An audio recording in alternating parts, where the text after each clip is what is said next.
He stopped her for no reason. He accused her of lying without any evidence. He thought he could assert control, force her to bow down, silence her. But then he learned a painful lesson, the first and perhaps the last of his career. She wasn't someone who could be bullied, not the kind of woman who could be intimidated, and definitely not someone who would bow before power.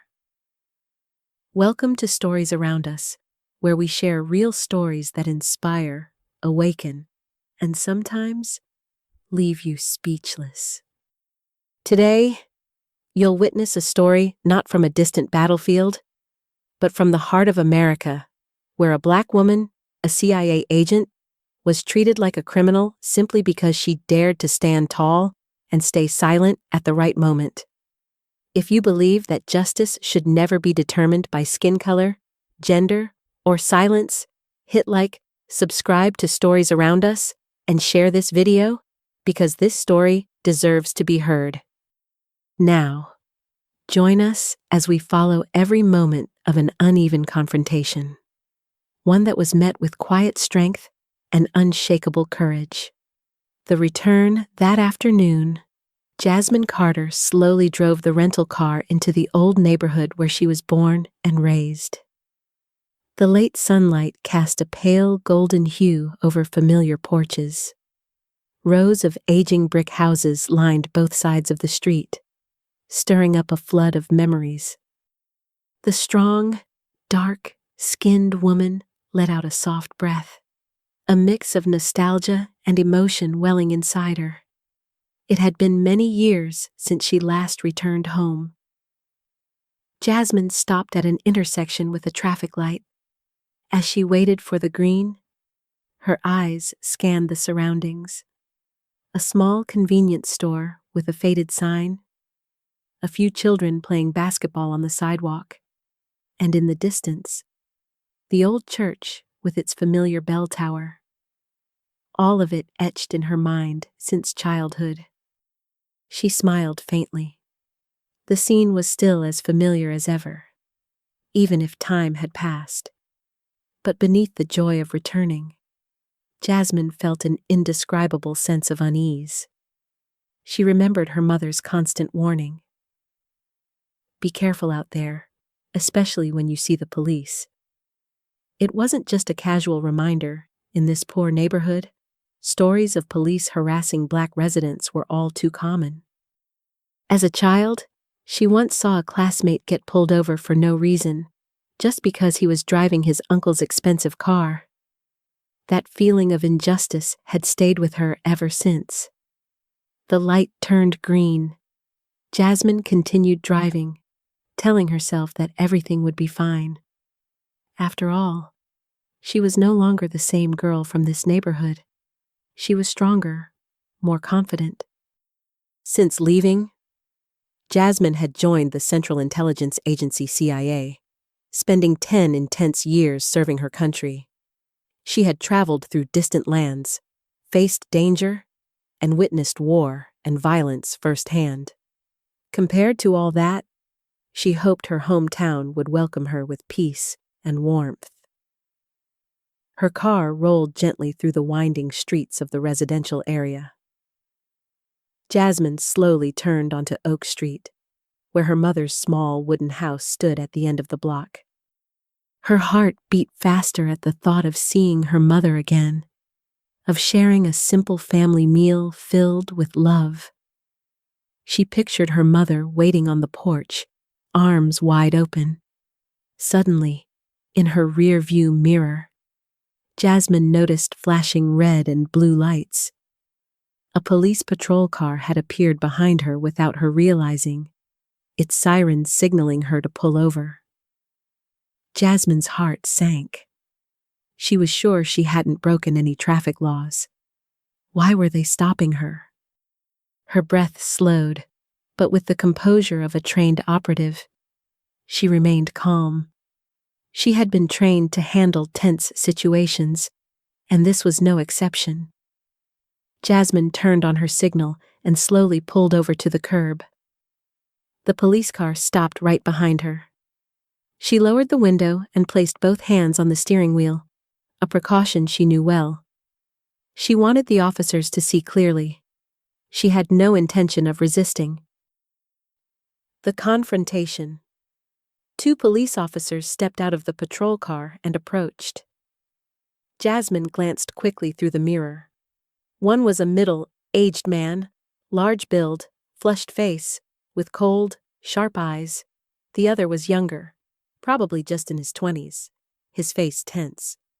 Both instinctively rested their hands on their holstered weapons. "Good afternoon, ma'am," the older officer said with a gruff voice as he neared Jasmine's window. "Do you know you were just speeding?" Jasmine was surprised. She was certain she'd followed the speed limit. Though it made little sense, she kept her voice calm and polite.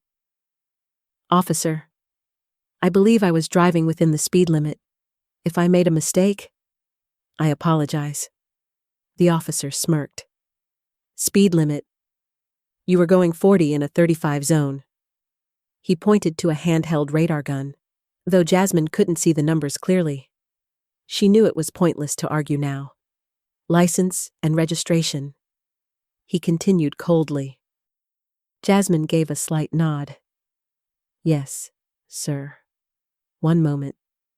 She slowly opened her wallet, retrieved her license and vehicle papers, fully aware that every movement needed to be careful and deliberate.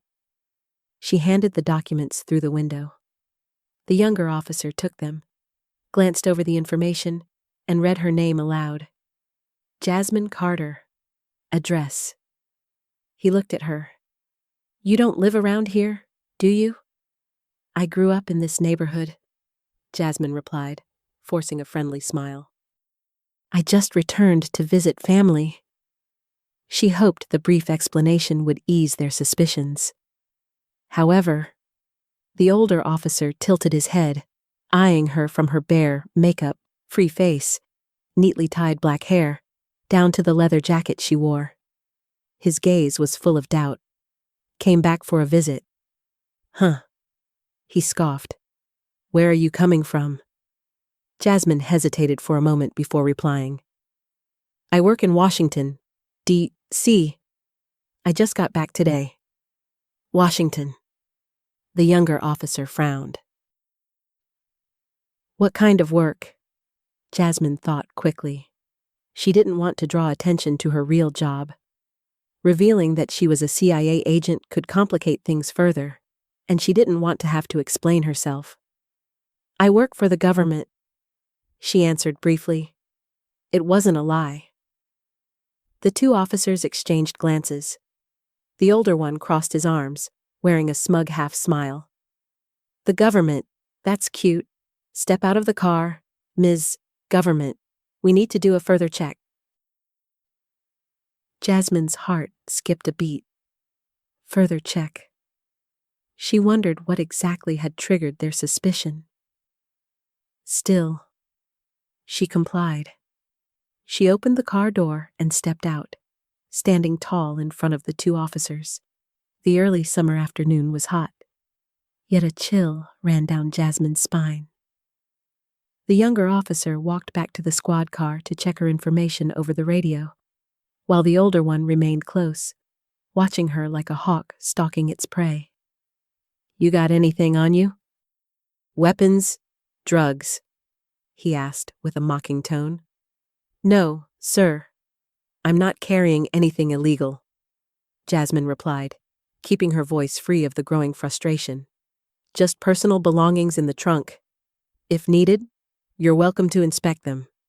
"Oh, we'll definitely check," he said, emphasizing each word. Then, without warning, he stepped forward, grabbed her arm, and turned her to face the vehicle. "Hands out," he barked. Jasmine was caught off guard by the aggression, but her military reflexes helped her keep balance. She placed both hands on the car hood as instructed, the hot metal burning against her palms. The older officer pressed close behind her. "Don't move," he growled near her ear. She could smell cigarettes and sweat on him. A mix of discomfort and humiliation surged in her chest, but she clenched her teeth, closed her eyes, and fought to stay calm. Around them, a few passers-by began to take notice.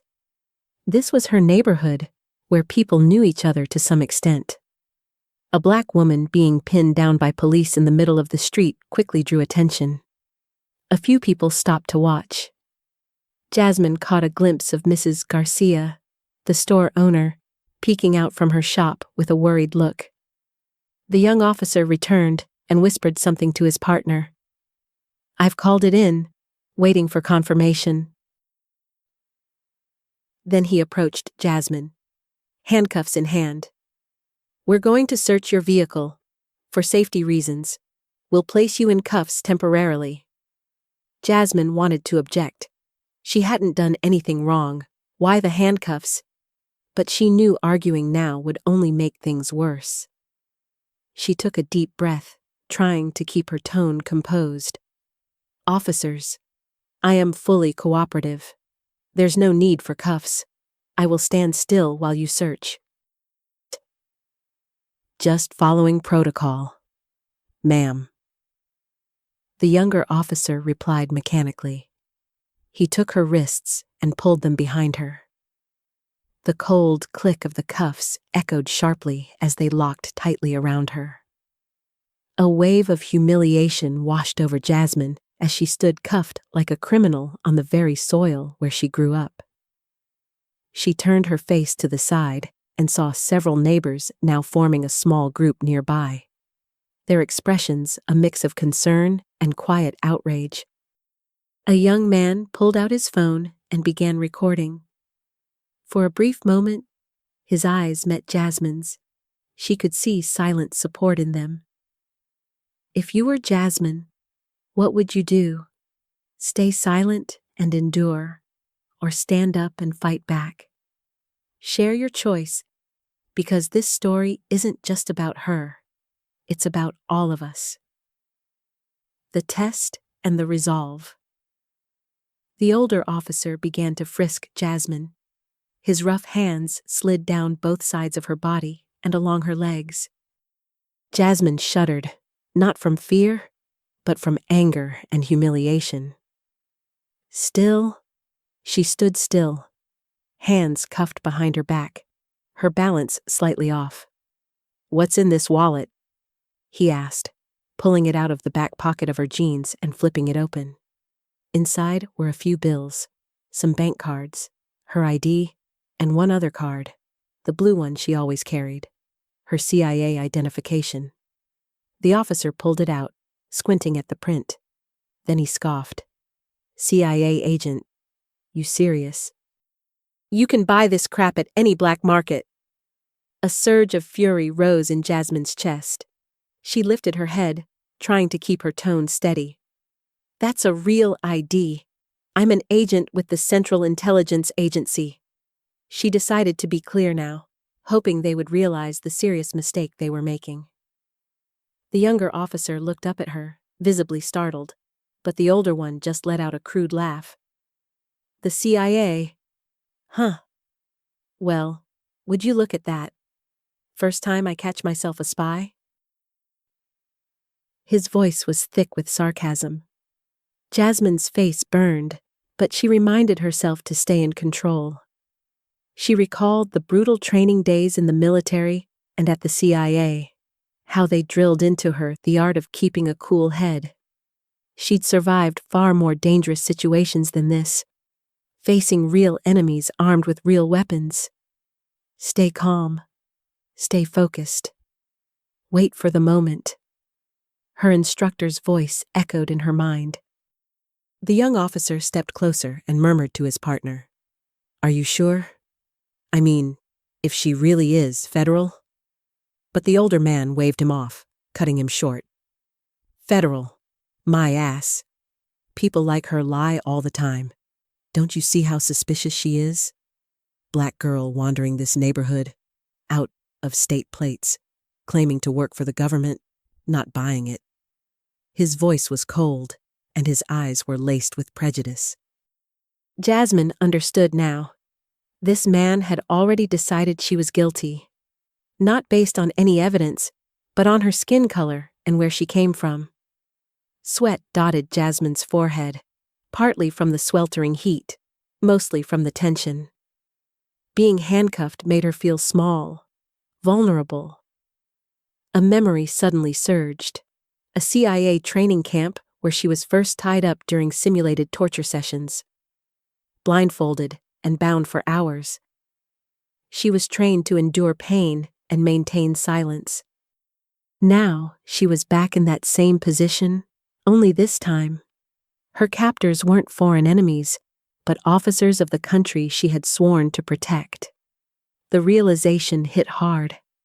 Jasmine had given her youth to this nation, sacrificing safety and personal happiness in service of justice and freedom. And now, here she was, treated like a criminal on the very soil she defended. The contradiction cut her to the core, but she refused to collapse. She closed her eyes for a second, inhaled deeply, then opened them again, her gaze now sharper, more resolute than ever.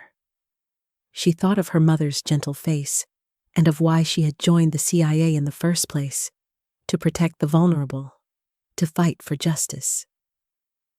Now, justice was being trampled before her very eyes. How could she stay silent? "I'm going to search the vehicle," the young officer said, snapping Jasmine out of her thoughts. He approached her car and began rummaging through the interior. The older officer stood close behind her, one hand pressing down on her shoulder to ensure she didn't resist. Across the street, the small crowd was beginning to grow. A few of Jasmine's neighbors had recognized her. Mrs. Willis, the elderly woman who lived across from Jasmine's mother, hobbled forward on her cane, eyes filled with concern. Several young men muttered under their breath, "Here we go again, always picking on us." Though they didn't dare come too close, their presence gave Jasmine strength. She wasn't alone. Her community was watching. The younger officer began tearing through the vehicle. He pulled out her luggage, dumping clothes, books, and personal items onto the hood. The invasion of privacy made Jasmine clench her teeth in rage, but she endured. When he found nothing suspicious, he slammed the car door in frustration. "Check the trunk," the older officer barked, still not satisfied. The young cop opened the trunk, dug through the suitcase, but again found nothing except clothing and toiletries. "There's nothing here," he admitted reluctantly. The older man grunted in disapproval. He still wasn't done. His grip on Jasmine's shoulder tightened painfully. "Where's your phone?" he asked. "In the pocket of my jacket," Jasmine replied. She was wearing a light jacket, and her phone was indeed in the left pocket. He reached in, pulled out the phone, and placed it on the car hood. Then, without warning, he shoved Jasmine's face first onto the car, her cheek pressed against the scalding metal. Her cuffed hands twisted painfully behind her. Jasmine couldn't help but cry out. "What the hell are you hiding?" The officer growled above her. "Got any accomplices around here? Planning something? Huh?" His voice dripped with spite. Maybe it was the fact that they had found nothing illegal. Maybe he felt humiliated in front of the growing crowd. But now, he was escalating, looking for any excuse to justify his aggression. "I don't." Jasmine tried to answer, wincing from the pain, but his weight crushed the breath from her voice. "Shut up!" he shouted, kicking her legs apart to restrict movement. His brutality caused a stir in the crowd. "Stop that. She didn't do anything. You're being filmed." Voices rose from the sidewalk. A woman shouted, "We're recording all of this." The young officer looked nervous now. Standing beside his partner, he saw the fury on the neighbors' faces. For a moment, he seemed to realize that things were going too far. "Roy, maybe that's enough," he said quietly. "She doesn't have anything. Shut up." The older man, Roy, snapped. "These people need to learn fear, or next time they'll think they can get away with anything." To him, Jasmine wasn't a citizen. She was a type, a threat to be suppressed. Jasmine felt the heat in her blood surge. All the injustice, all the buried rage. It rose up like a storm. She realized her silence had only enabled this cruelty. If she stayed quiet now, maybe she'd escape today, but how many others would suffer the same fate? She couldn't allow that. Turning the tide from deep within, the courage and instincts of a warrior surged to the surface in Jasmine. She took a deep breath, bore the pain, then spoke out boldly. "You're making a big mistake. I am not a criminal." Her voice rang out loud and clear enough for everyone around to hear. "Shut up." Roy pressed down harder, but Jasmine refused to be silent. She continued, almost shouting. "My name is Jasmine Carter. I am a CIA agent, just returned after 10 years of service to this country." Every word came from a place of indignation and wounded pride. "I have fought for freedom and the safety of this nation's people. And now you treat me like a criminal just because of the color of my skin." Her defiant words stunned the entire neighborhood. For a few seconds, everything went silent. Then whispers spread like wildfire. People gasped at her revelation. A few recognized her. That's Jasmine, Mary's daughter. Their gazes shifted from confusion to awe. The younger officer's eyes widened. "Wait, what? CIA?" He was visibly shaken. If what Jasmine said was true, they had made a grave mistake.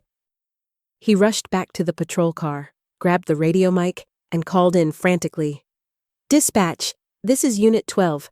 I need verification on a federal agent. Name, Jasmine Carter. Yes, CIA." His voice trembled. Roy, the older officer, turned pale for a moment, but then tightened his grip on Jasmine's shoulder, trying to maintain control. "You think saying that's going to make me let you go? Nice try." His tone was defiant, but Jasmine could feel the tremor in his hand. He was scared, or at least beginning to doubt himself. Jasmine sensed the shift. The moment had come. In one sudden movement, she pushed herself back upright using the car as leverage. Roy was caught off guard. He hadn't expected someone with cuffed hands to resist. Distracted and off balance, he stumbled backward. Jasmine stood tall, her wrists still bound, but no longer under his physical control. The crowd gasped, then erupted in cheers and applause.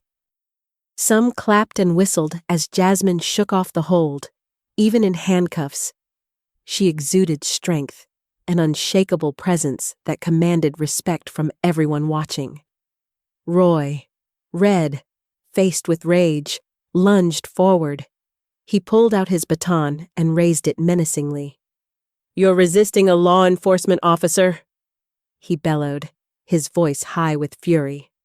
At that very moment, the radio on the young officer's shoulder crackled. "Unit 12, hold your position. We have confirmation. Subject may indeed be a CIA agent. Do not use further force." The young officer cried out, "Roy, wait! We've been ordered not to." But Roy, blinded by anger, either didn't hear or didn't care. He swung the baton toward Jasmine. Thanks to her training, Jasmine reacted instantly. She pivoted, narrowly dodging the strike. The baton whooshed past her shoulder, off balance. Roy took a step forward. Jasmine seized the moment. Despite her hands still bound, She spun and delivered a powerful roundhouse kick to Roy's knee. It wasn't full force, just enough to bring him down. Roy collapsed to one knee, face contorted in pain and shock. The crowd roared with approval. Some clapped in triumph. It was a stunning act of self-defense. The young officer drew his weapon, voice shaking. Don't move." But the roles had reversed. A handcuffed black woman stood tall, while the bigger officer now lay on the ground at her feet. Jasmine didn't run or act aggressively. She stood firm, looked the younger cop straight in the eyes, then turned to Roy. "I don't want violence," she said loudly and clearly for everyone to hear. "But you left me no choice. I respect the law and those who enforce it. But what you just did wasn't enforcement. It was abuse. Oppression." The younger cop kept his weapon raised, but his eyes were filled with hesitation. The crowd was outraged. "Put the gun down. Are you serious? Picking on a woman like this?" Some neighbors stepped closer, forming a semicircle behind Jasmine in a protective stance. Roy tried to stand, bruised and humiliated. He looked like he was about to charge again, but the younger officer placed a firm hand on his shoulder. "Stop it. Roy, didn't you hear the dispatch? She's federal. If we don't back down now, we're screwed." Panic was clear in his voice. Roy breathed heavily, looking at the crowd, then at Jasmine. He saw countless phones aimed at him, recording every moment, dozens of eyes burning into him with fury and contempt. Just then, 2 more patrol cars pulled up with sirens blaring. Perhaps neighbors had called in reports, or maybe the dispatch had sent backup after hearing what happened. From the first car stepped a senior officer, salt and pepper hair, stern expression, and the calm authority of command. He scanned the scene. A cuffed black woman, a bloodied officer on one knee, an armed subordinate, and a large, angry crowd. "What the hell is going on here?" he asked in a deep, commanding voice. The young officer immediately lowered his weapon, stumbling over his words. "Lieutenant, I don't know where to start." He didn't need to. The crowd was already shouting over one another. They stopped her for nothing. They cuffed and hit her. She didn't do a damn thing. The lieutenant raised his hand to silence them. Then he walked over to Jasmine, inspecting her from head to toe. Jasmine stood tall, meeting his gaze. Sweat dotted her face. Strands of hair had come loose. Her cheek bore a light scratch from hitting the car, but her eyes were unwavering. Fierce. "You are Jasmine Carter?" He asked, his tone slightly gentler now. "Yes, I am," she replied calmly, but loud enough for all to hear. "I'm a CIA agent, sir. I came home to visit my family. I broke no law. What your officers did to me was unjust and illegal." The lieutenant pressed his lips together and nodded slowly. He had heard enough over the radio to know she wasn't lying. He turned sharply toward Roy and the young officer. "Uncuff her. Now." The younger cop rushed over, keys in hand, and unlocked the cuffs. Jasmine lifted her sore wrists, rubbing the red marks where the metal had dug into her skin. Once free, she stood upright, her dignity intact despite the physical pain and emotional trauma. "Thank you," she said softly. The lieutenant glanced at Roy, who now looked like a man deflated, shame and anxiety etched into his face. "I'll speak to you later," the commander said coldly. Then turning to Jasmine again, his expression softened. "Ms. Carter, I sincerely apologize. This was a terrible misunderstanding." Are you injured? We'll call medics if needed. Jasmine shook her head gently. I'm all right. Just scratches. She noticed the lieutenant's genuine concern. At least this one, she thought, seemed decent. It gave her some hope that not everyone in uniform was corrupt. Around them, the crowd still hadn't left. They watched closely, expressions now filled with relief and admiration. Someone began to clap, and soon, applause spread through the block. The lieutenant shifted awkwardly, gesturing with his hand. Everyone please stay calm. The situation is under control. We need you to clear the area so we can proceed. But to Jasmine, that applause wasn't noise. It was a chorus of solidarity. Did this moment make your blood boil? Or did it bring tears to your eyes? Tell stories around us how you felt when Jasmine took her power back. Your voice matters. Your comment continues the story. Dawn of justice. Just then, a familiar figure came rushing from the end of the street. It was Jasmine's mother. Mary Carter had heard the commotion outside and felt her heart seize when someone said her daughter had just arrived home and already gotten into trouble. She pushed through the crowd, eyes scanning in panic. When she finally saw Jasmine standing, she burst into tears. Jasmine, are you all right? She cried. Jasmine turned toward the voice, instantly recognizing her mother. She rushed into her arms. Mom, I'm okay. I'm so sorry I made you worry, she whispered, her voice trembling. In her mother's thin, shaking embrace, Jasmine finally allowed herself to relax. All the tension and anger drained from her body, replaced by a feeling of safety. Mary reached up to touch her daughter's face and saw the small scratch on her cheek. Tears welled in her eyes. They hurt you, didn't they? Oh, my baby.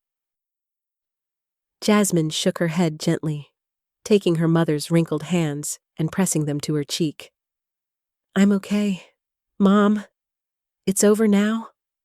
Witnessing the reunion, many in the crowd felt a tightness in their chest. Mrs. Willis clasped her hands in silent prayer, grateful Jasmine was safe. The young men who had been furious earlier now exhaled in relief. The police lieutenant approached them. You're her mother, he asked softly.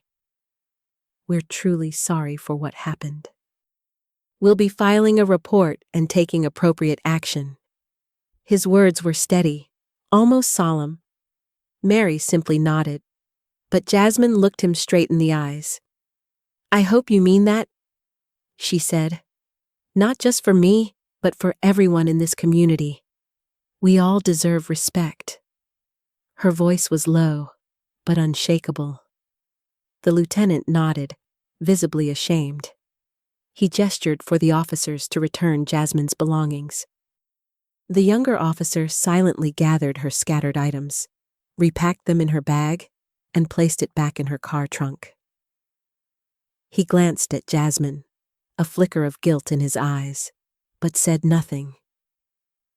As for Roy, he leaned against the squad car, clutching his sore knee, eyes vacant. When Jasmine walked past him on her way back to the car, she paused. She looked at him, the man who had humiliated and attacked her only minutes earlier. Now, he looked pathetic. She could have said something sharp to put him in his place, but instead, she simply said, I hope you remember today's lesson. Justice always speaks, sooner or later. Roy looked up, about to reply, but when he met her steady, calm gaze, he said nothing, just lowered his head. Jasmine turned to help her mother. Mary looked at her with a mix of pride and sorrow. You're so strong, my child, she whispered. Jasmine smiled softly. You raised me that way, Mom. They walked together toward the small house at the end of the block, surrounded by supportive neighbors. Several people patted Jasmine on the shoulder along the short walk. Then a young voice called out, Miss Jasmine? Jasmine turned. It was Shaniqua, a 16-year-old girl from the corner house, eyes wide and glistening. You were amazing. I want to be like you someday. Brave, strong. Jasmine stopped, deeply moved. She stepped forward and took the girl's hand. She remembered being 16 herself, wishing for someone to look up to. Looking into Shaniqua's eyes, she said, You absolutely can, Shaniqua. Study hard, believe in yourself, and never stay silent in the face of injustice. Your strength, it's already there. Right here.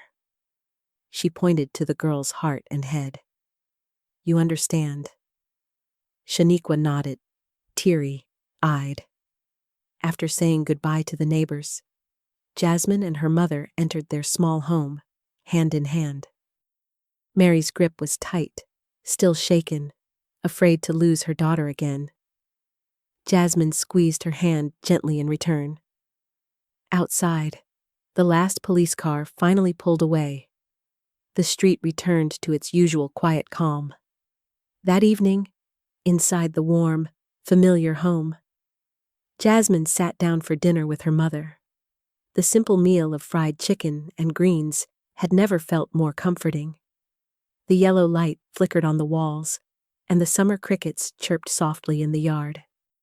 Everything was simple, yet after today, it felt sacred. Mary reached across the table, placing a piece of chicken in Jasmine's bowl. Her voice was still emotional. Today, you did something extraordinary?